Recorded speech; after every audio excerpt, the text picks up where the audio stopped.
Hey, welcome into another Whoosh here with me, Louie. Today I thought, hey, let's take a look at my trip to Granite State Comic Con on Sunday, September 22nd. Before we get into that, though, if you're enjoying the content here on the channel, remember to like, comment, and subscribe. It really helps kind of get more people to find it. I know I ask that a lot, so please, if you can, it helps greatly. On top of that, if you are watching the channel and you've watched it over time, in the comments, let me know your feedback on whether you like the new graphics, whether you like the direction the channel is going with the what am I reading, changing up the release schedule, all that stuff. Let me know in the comments below whether you're enjoying the channel, some improvements you might want to see. Would you like me to film live at Comic Cons? I feel like a lot of people do that. I'm trying not to do that too much, but if it's something that might help get you more of the experience of being at the con, it's something you would be interested in, let me know. I'll be happy to go and do more filming of that. Matter of fact, I bought a GoPro, so I might as well use it. So with that, let's take a look at Granite State Comic Con.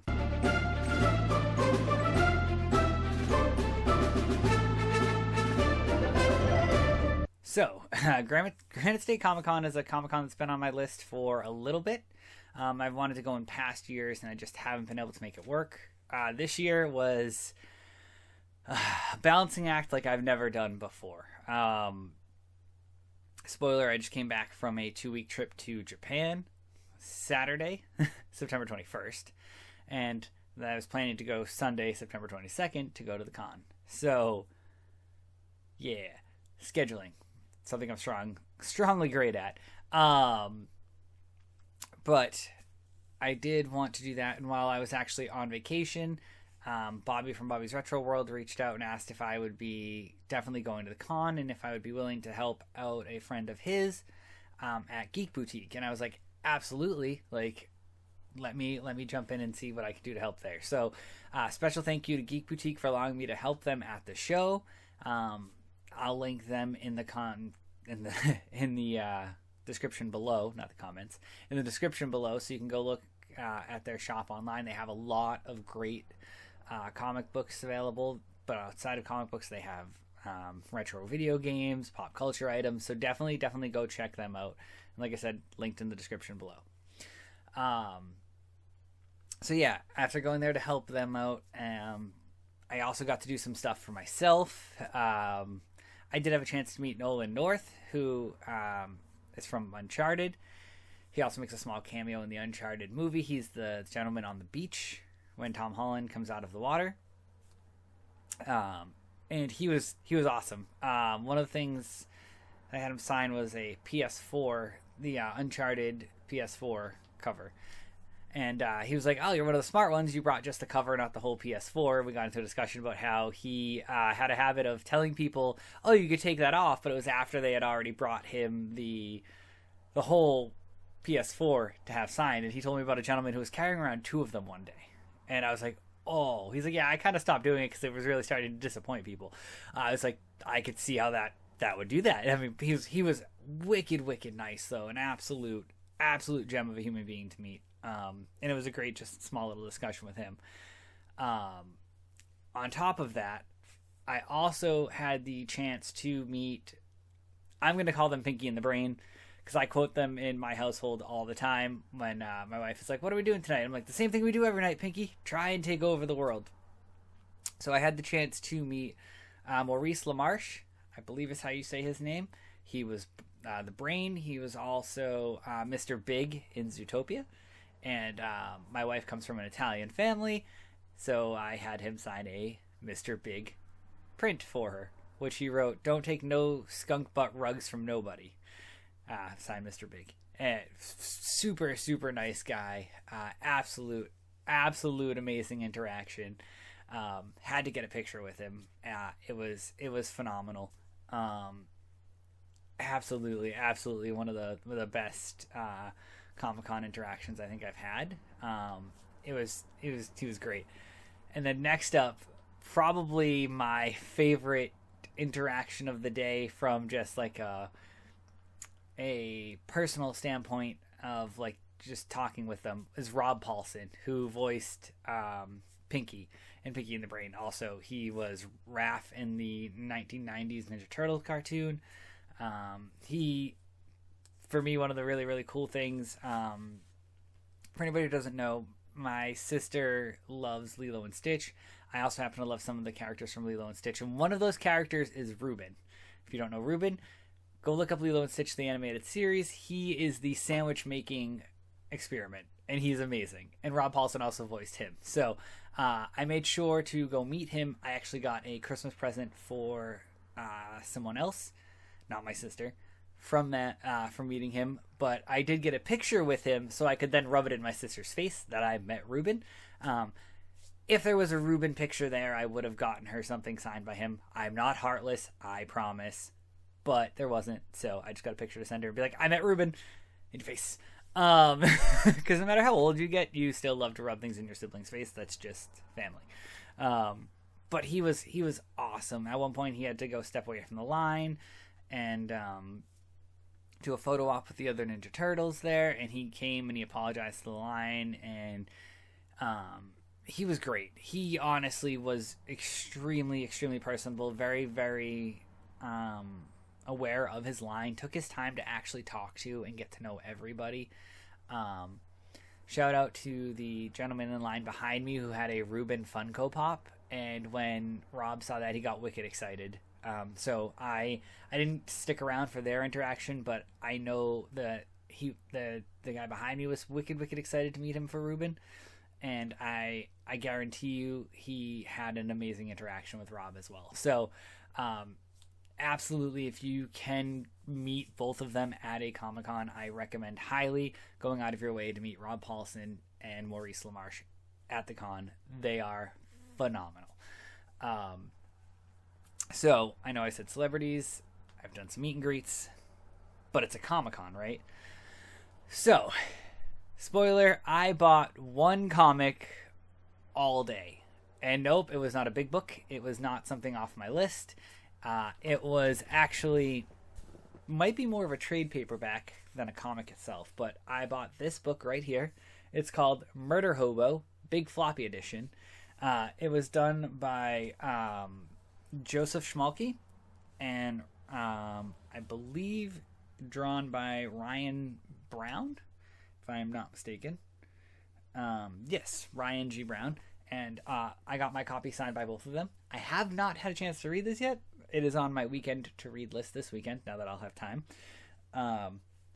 But as a D&D lover, one of the many, many hobbies my wife will tell you that I have, because, I don't know, I have like 17 of them all at once. Doesn't make any sense. But is Dungeons and Dragons, and murder hobos are people who play the game and just like to go around killing all the NPCs. So I was like, cool. Sounds interesting to me. Looks great. And I had the chance to really talk to and get to know Joseph Schmalke at the con. Absolute gem of a human being. Hilarious to meet. Very, very, very, very welcoming. Turns out he's really good friends with Tim from Geek Boutique. So really, really had a great chance to talk to him and get to know him. Now, because this was in New Hampshire, and if you're familiar with them at all, the Ninja Turtles are massive in New Hampshire. They were created in Dover, New Hampshire. Mirage Studios is kind of formed in New Hampshire / Massachusetts, so being in New England, very, very big thing. And if you've heard me on here before, one of my favorite comic storylines is Teenage Mutant Ninja Turtles, The Last Ronin. And, well, it turns out I had a chance to do something I didn't think I would. I had the chance to meet Kevin Eastman, who is one of the co-creators of the Ninja Turtles, along with Pete Laird. And having the chance to meet him, I was in his line, and I looked up, and he had a New York Comic Con exclusive print for sale. And it was The Last Ronin.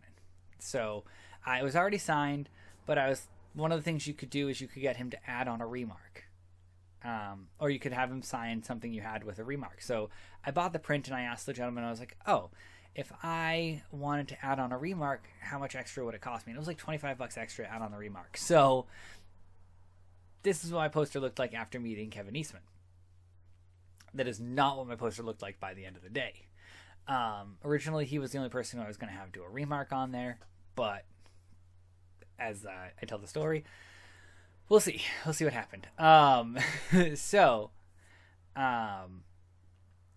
kind of made my way around the con and tried to get as many people who had contributed to The Last Ronin as possible. So I got Kevin Eastman to start. Obviously, he helped create the Turtles, and that's a big contribution to The Last Ronin because it wouldn't be there without him. And then I went to Luis Delgado, Joseph Schmalke, who I mentioned. He did a variant cover for The Last Ronin. Tom Waltz, the Escorza brothers, both of them were amazing. They were doing art while still signing everything. They were fantastic. Gavin Smith, who you can see signed at the top, he also did a remark for me because I thought he was charging per signature, and he signed my poster, and I went to go pay him for it, and he was like, no, you don't have to pay me for it. It's free unless you want to give me money. So I gave him the money anyway because they're there to make money, not just do stuff for free. And when I gave him the money, he was like, oh, well, if you're going to do that, let me do this. And he added in the quick little sketch at the top of my poster. So I thought that was really cool. And it really kind of tied together the top and the bottom of my poster. In addition to him, I met Ben Bishop and Ryan Brown, who, like I said, also helped write the Murder Hobo with, drew the Murder Hobo with Joseph Schmalke, which, again, super, super excited to spend this weekend trying to read it. And I will provide an honest review under my What Am I Reading video about Murder Hobo. So I filled in a lot of this poster. I am beyond stoked. The Last Ronin is one of my favorite runs, and I know I'm not the biggest Ninja Turtles fan.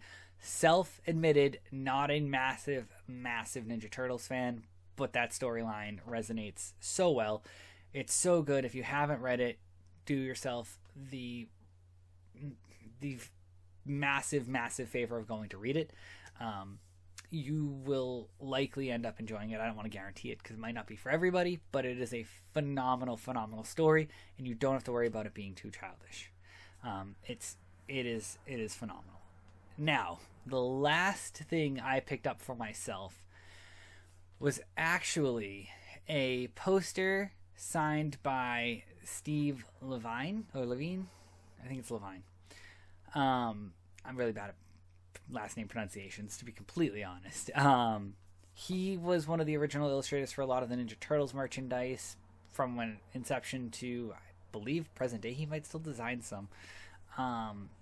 And he did this special print to commemorate the fact that the Ninja Turtles were created in Dover. They had an entire day up there in Dover this year.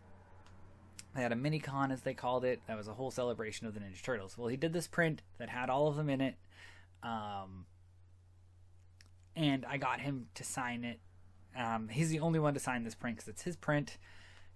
It's his special limited edition print, so I had him do that. But he also did a remark, and it's funny to see the difference between the remarks that Gavin Smith and Kevin Eastman did, which are The Last Ronin, which is the more serious turtle, and then the one that Steve did, which is the funnier cartoon 90s turtle for me. So I love that I was able to get both of those things done at this con, and I'm beyond stoked. So I absolutely loved it. Did I have a great day at the con? Yes. I know, I paused for dramatic effect. Yes, the con was great. A couple of small things that I had some issues with at the con. So the con itself was spread between 3 different buildings, essentially. 2 of them were really more 2 in 1. But there was a section for the armory, which was very much like the creators area. Then there was the expo center, which was sort of sales, sort of celebrity meet and greets. And then there was the SNHU arena across the street, which was, again, sales and celebrities. So it was weird. I get they probably didn't have enough space to fit everyone into one. But it became kind of not a hassle. Security's never a hassle. Security makes sense. You need to have security. But became unfortunate where if you were in the expo or armory area and you bought a drink, but you went over to the arena area, you then had to either finish your drink or throw it out before you could go into the arena, even though you bought it at the same convention. So kind of frustrating, kind of not great. And you did have to go through security both at the arena and either at the expo or at the armory. So you didn't have a full chance, like you just constantly had to do this back and forth, especially for somebody who was helping out a booth.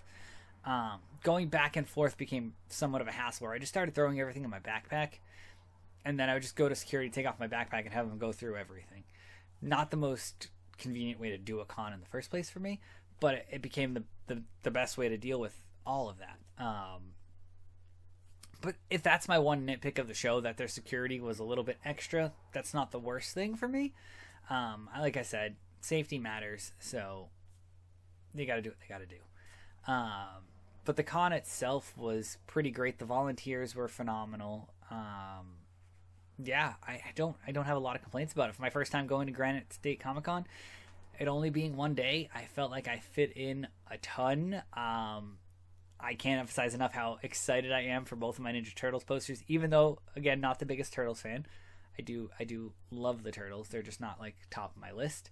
But I love my Last Ronin poster. I love my Steve Levine print. So I can't say it enough. And again, thank you to Geek Boutique for allowing me to help them out and go to the show with them.